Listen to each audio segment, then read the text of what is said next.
E por causa do nosso batismo, nós somos chamados a ser profetas. Mas Eliette, você está me dizendo uma coisa muito difícil. Não. Nós somos chamados a anunciar a salvação para o próximo. Qual é o próximo mais próximo da minha casa? Qual é a pessoa mais próxima de mim que eu preciso anunciar o amor de Deus? A graça do Espírito Santo, ela é perene no nosso batismo. E ele nos ensina a propagar o reino de Deus, a sermos servos que ajudam o reino de Deus a crescer. Lá na nossa família, qual é a pessoa que está precisando da nossa ajuda? Lá no nosso trabalho, qual é a pessoa que está passando tantas dificuldades? Meu irmão, minha irmã, seja profeta. Pelo poder do seu batismo, você foi batizado em nome do Pai, do Filho e do Espírito Santo. Levar a palavra de Deus até os confins do mundo. Se a gente for pensar, andamos muito, viajamos muito, mas qual foi o tempo que eu e você tiramos para falar de Deus para as pessoas que encontramos? E a exemplo de João Batista, quando ele viu Jesus, ele disse: eu não sou digno nem de desatar as suas sandálias. E no nosso dia a dia, né, na atualidade, falamos muito isso, sem perceber. Não, eu não sou digno de mexer com as coisas de Deus. Eu sou muito pecador. Mas o Senhor te chamou mesmo assim, da maneira que você se encontra. Te chamou para levar o amor de Deus, para denunciar o pecado e não calar diante do erro. Quantas pessoas no nosso dia a dia vemos elas serem injustiçadas? Será que temos coragem de defender aquele que está sendo injustiçado? Ou eu não tenho nada com isso? Mas o que realmente Deus está falando dentro do nosso coração? De que é mesmo que eu e você temos medo? Prenderam João Batista, mandaram cortar a cabeça dele, né? Ele morreu decapitado. Mas João Batista não parou de falar a verdade até na hora da sua morte. E a vida de João Batista, ela tinha coerência com o que Deus pede a cada um, com o que Deus pedia para ele. Porque ele denunciava a hipocrisia. Não, gente, mas hipocrisia era só lá naquele tempo. Eu acho que o cristão está numa época de parar para pensar sobre a hipocrisia que anda reinando sobre o mundo. Não estamos importando com o próximo, que é templo vivo onde habita Deus. E calar diante das injustiças, o que é mesmo que a gente está fazendo? A gente está omitindo. Porque estamos vendo as coisas erradas assim, estamos vendo as injustiças assim. E isso acaba sendo um pecado. E não podemos acostumar com os erros, com os pecados, na nossa vida pessoal e nem na vida do outro. Precisamos rever os nossos comportamentos. Eu quero muito uma graça, já tem 5 anos que eu estou pedindo todo dia para Deus, mas não sei por que eu não recebi.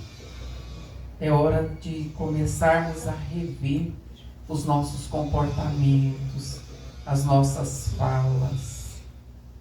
Que tipo de pensamento que está habitando a nossa mente? Porque às vezes não estamos deixando espaço na nossa vida para Deus habitar. Como que vai acontecer a graça se não tem espaço no meu dia a dia, na minha vida? E eu li num documento da igreja que todas as vezes que a gente faz algo que desune, algo que tem aspereza, algo que tem indiferença, não me importo com ninguém, que a gente está fazendo a vontade de Lúcifer. Epa!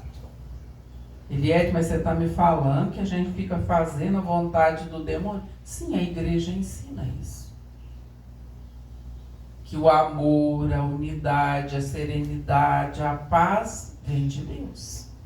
E que tudo que é contrário a isso vem dos infernos. Então aí esclarece porque que às vezes temos tantos impedimentos na nossa vida para receber as graças, os milagres, os prodígios.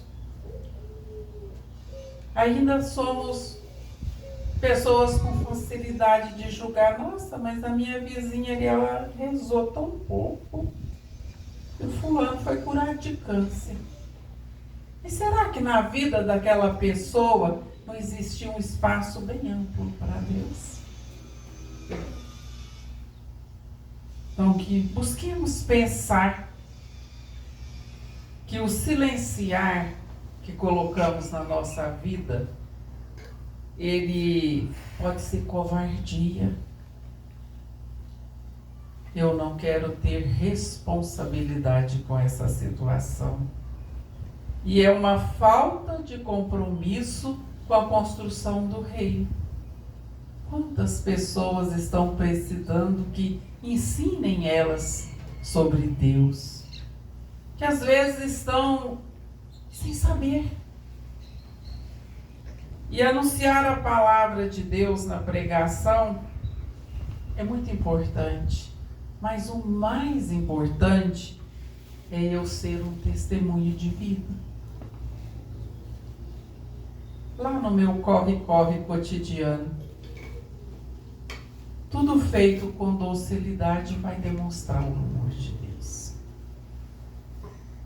E é exemplo da vida do João Batista que nós possamos despertar para a verdade, para a nossa vocação de ser profeta. O profeta que ajuda a construir o reino. E às vezes pensamos que profeta era só lá na época de João Batista. Nós somos chamados. E hoje nós vamos pedir a intercessão de Nossa Senhora Santa Maria, Rainha do Céu, a Mãe de todas as raças, para que a gente consiga fazer a vontade de Deus. Para a gente ter a condição de ensinar o mundo a crer em Jesus. Ensinar o mundo a crer no amor.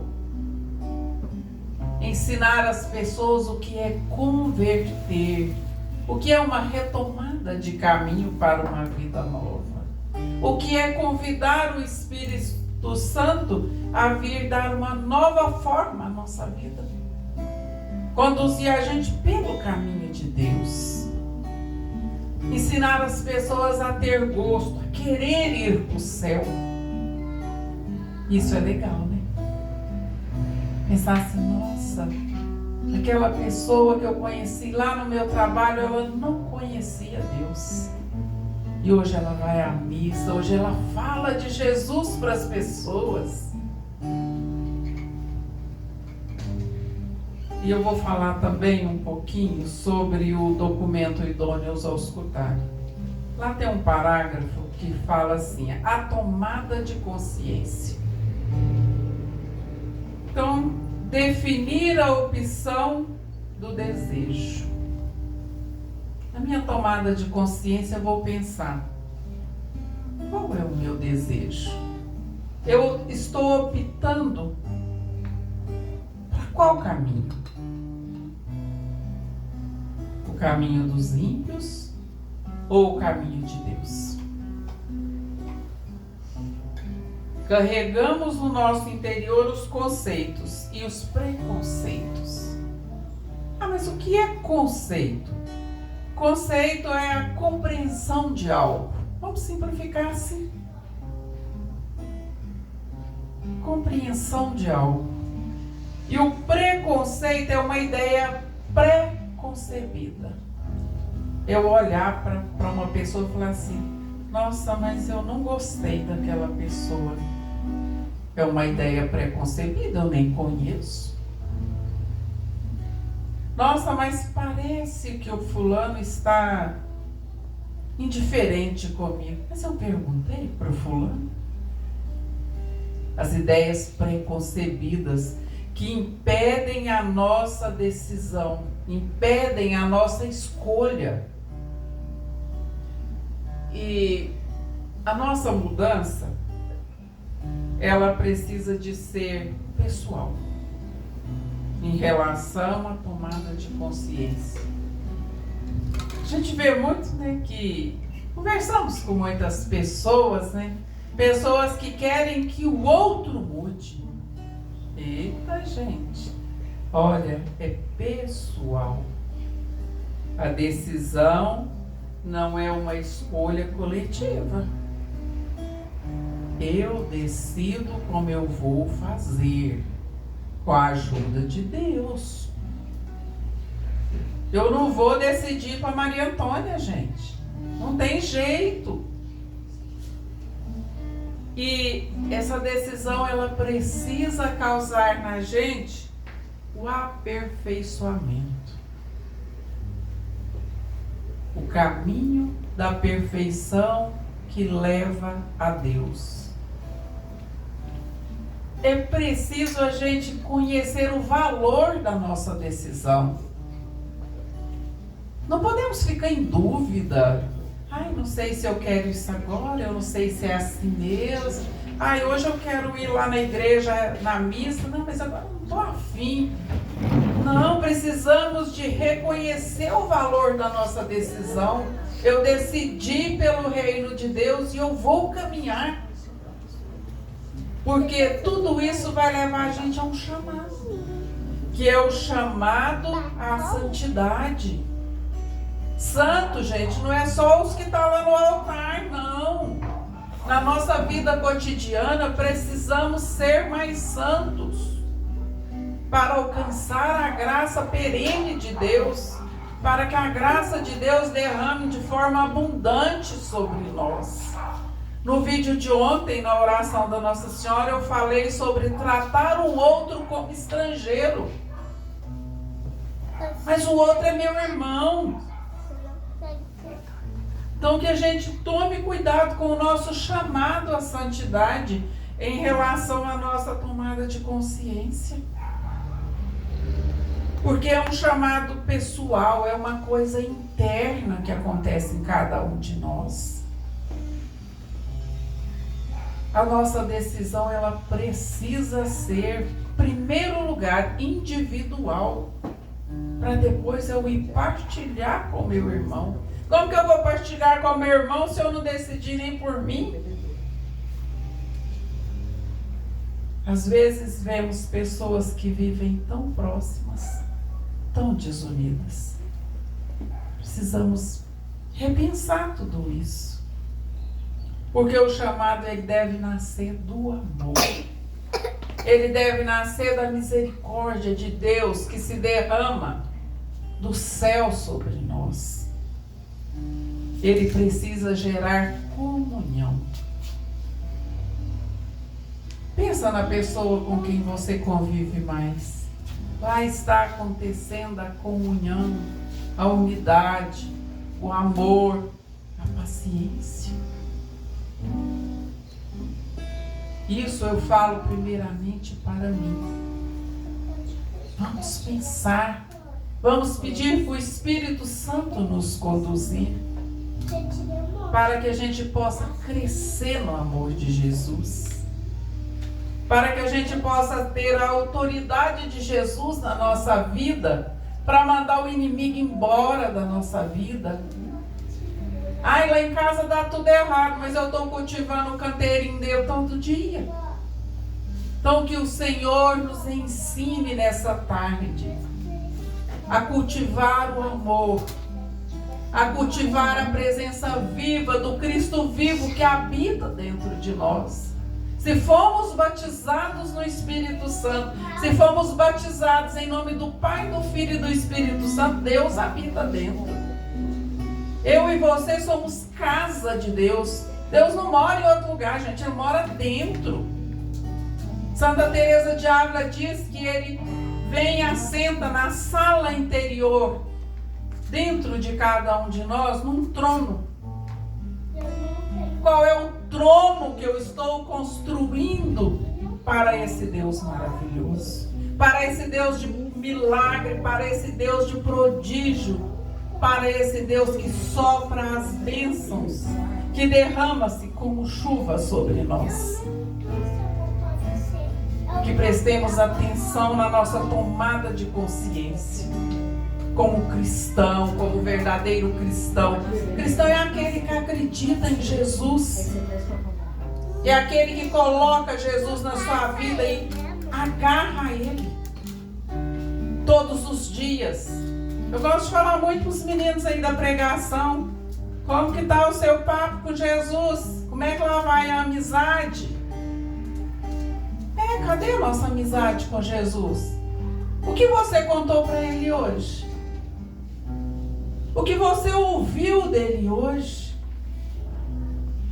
Nós, como batizados, precisamos de ter o nosso diálogo com Jesus, sem medo algum, porque Jesus é muito amor, Jesus é muita bênção.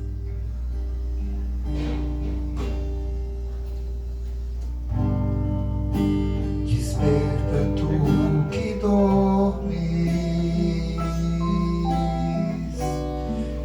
retoma o teu ardor,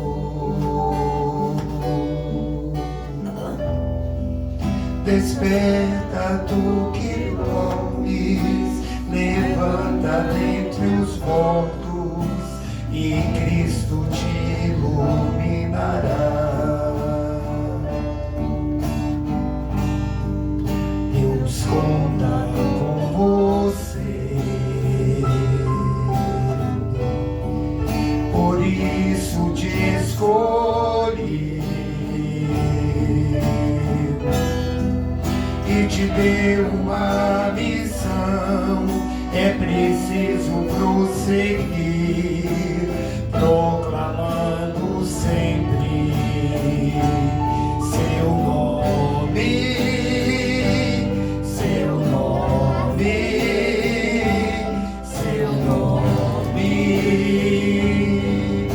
Levanta-te, é preciso caminhar sem medo. Levanta-te, levanta-te, confia no Senhor e segue. Levanta-te, levanta-te, é preciso caminhar sem medo. Levanta-te, levanta-te, confia no Senhor e segue.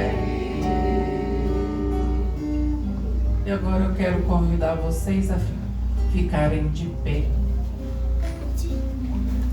Nós vamos estender a nossa mão e nós vamos rezar contra as maldições e julgos e opressões hereditários que acontecem na nossa vida. Estenda a tua mão com o teu poder de batizado.